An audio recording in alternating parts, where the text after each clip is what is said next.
Guys, before you watch the fan cam, big shout out to our sponsors, Omely. It is the place for football fans to connect, not just with random football fans, but your favourite creators. You could be a Chelsea fan, you might even be an Arsenal fan. Everybody's on there. Download Omely, there's a QR code on screen, as well as a link in the description. Check it out, and I'll see you on there very soon. Hello everyone from Chelsea Fan TV. I hope you're all doing very well. Chelsea won, Arsenal won at Stamford Bridge in the Premier League. Nina, what did you think before the game, and how do you feel after watching that? Yeah, I think, oops, can't speak. I think before the game, Chelsea fans don't laugh. Sorry, I'm only joking. My best. She had a bit of a heavy night, guys. Yeah, and also I was contributing to the atmosphere at Stamford Bridge. At least you made the trip down, yeah, you know? Of course. Well, up. But anyways, I think we all unanimously were quite positive going into the game because everyone said, you know, Arsenal have crumbled a little bit. The start of the season has been subpar. They're challenging for the title, but have dropped a lot of points, and people might have said the pressure's on them to really start getting back into the groove of things. They have Odegaard's back, so I think that the two fan bases were probably equally up for this one, and I think that we both went into it thinking we could get something out of it. In terms of expectation and points and where we're at, we know that we need results. We want to get into this kind of picking up form. We obviously drew to Man United and we thought maybe we could have gotten something more out of this game, maybe wanted to get something out of this game, but when you look at last season, both performances against Arsenal and the way we played, the way that we got absolutely thrashed at Emirates last season, 5-0, no one really wanted to play. The fact that we were able to come back from a goal down and get ourselves a point, yeah, that's already one up on last season. There were some good bits of play. I think we didn't capitalise maybe on some of the chances. I think we should have been the ones that scored first if we had our shooting boots on. We did have chances, but so did they. And at the end of the day, when you look at how it unfolded, especially in the second half, we had some hold your breath moments. So I'd say at the end of the day, the point was probably fair. Fair point. I mean, that's what I've seen on Twitter when I was leaving the stadium as well. I said the same thing. I mean, but Arsenal fans, I've only spoken to one or two, they are absolutely livid. I've had two people say Arteta out, and I said, you are joking, and then bloody hell, I realised why AFTV so many people want to go on. I mean, they're nuts. But I think that you also have to give a lot of credit to Enzo Maresca. It's not just about Arteta being bad. It's can we not give credit to our own manager? Absolutely. Considering, again, we both came into our seasons with very different expectations, right? They were supposed to be the ones challenging again, pushing and maybe winning that title. That was the goal for themselves this season. We came into the season not knowing what to expect. We were like, you know, we want to get back into Champions League football. That's at the top of the to-do list. But we didn't really know what we'd play like, how we'd look on the pitch. So to be able to have a game plan, execute it on the pitch, it didn't maybe quite go our way with finishing all of the chances that we could have done, but to see that performance, to go up and be competitive in this match, yeah, I'd say that is absolutely credit to Enzo Maresca. You got a lot of things right. I'd say I'm still not a big fan of Gusto's position and that choice, that tactical choice to play him there, because I think when he inverts and he occupies those spaces, that means Palmer's literally isolated out on the left, because he's basically roaming around that 10 sort of role where Palmer would usually be in those right spaces. That's where Gusto is, so he's almost taking ground away that Palmer would usually cover, right? And when he is behind a Madueke, behind a Jackson, that's when you see the better link-ups as well, but Cole Palmer ultimately has been ineffective for doing that because he's literally been isolated on that touchline. That's what I saw in this game. So playing Gusto in that role almost forces Palmer to have to play in a different position, and then you don't see the best of him. Absolutely. And we did see that great pass against, who was it? Brighton? No, not Brighton.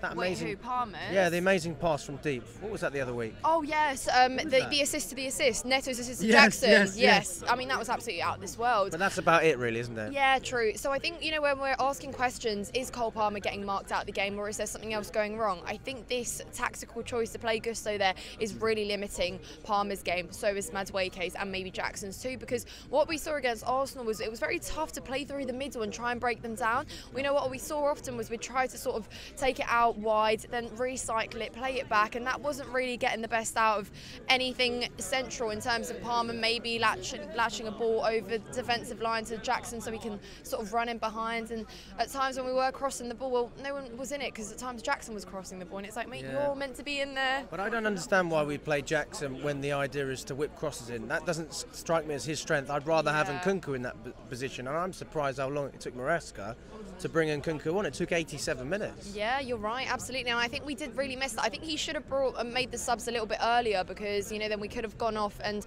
really win that game. We needed players, fresh legs, to break up the game a little bit, bring on some creativity. I even thought João Felix coming on in this game wouldn't have been a bad shout. Instead of who?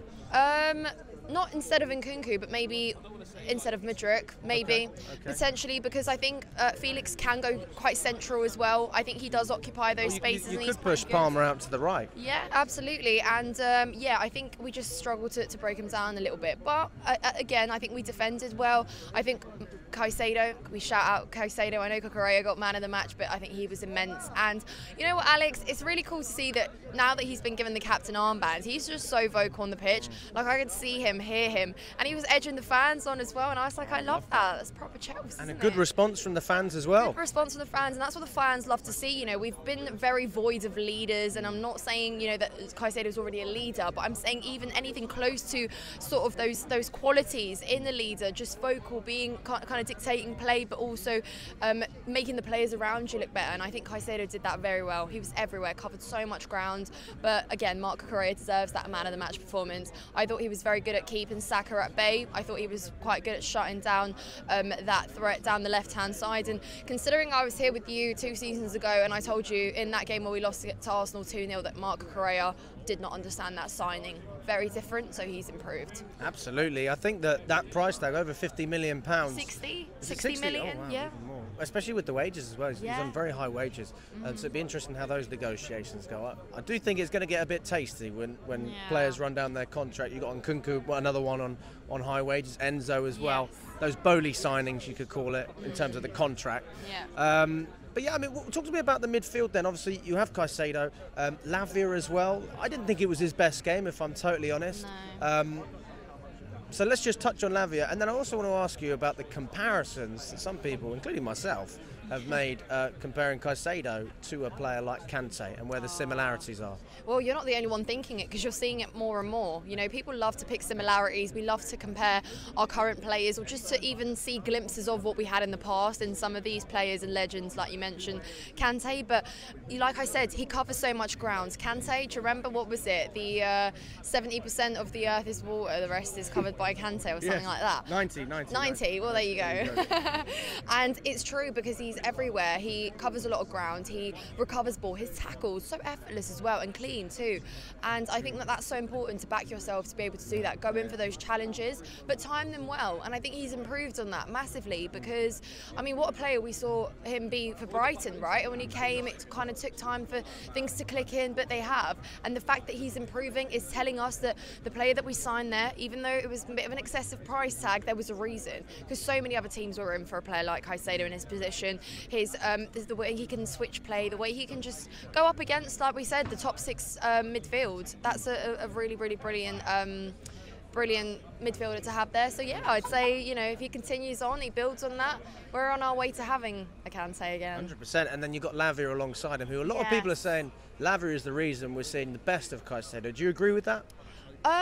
Potentially, even though I'd say, again, I'd credit Caicedo for his improvement, because I think they haven't really had that much time to gel as a duo really together. Lavia's obviously played against top 6 sides. I thought he was good against Man City. You know, he played against Liverpool. Didn't quite have the best game against Man United, and probably was a little bit poor tonight. Didn't see much from him. But, you know, when he brought on Enzo, who actually provided Neto's assist, you know, you saw that maybe that little spark of creativity in our midfield comes from Enzo at times, because, you know, he is so good at passing. And I just say, Nina, that's Arsenal staff that just drove past. They can hold that.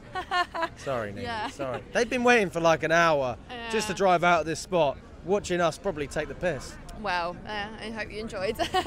But yeah, and then obviously Pedro Neto. I mean, I've been telling you, Alex, haven't I, that he is a player that deserves Premier League starts. You know, he's not a player that should be in a B team, or, you know, he absolutely should be a Premier League starter for us.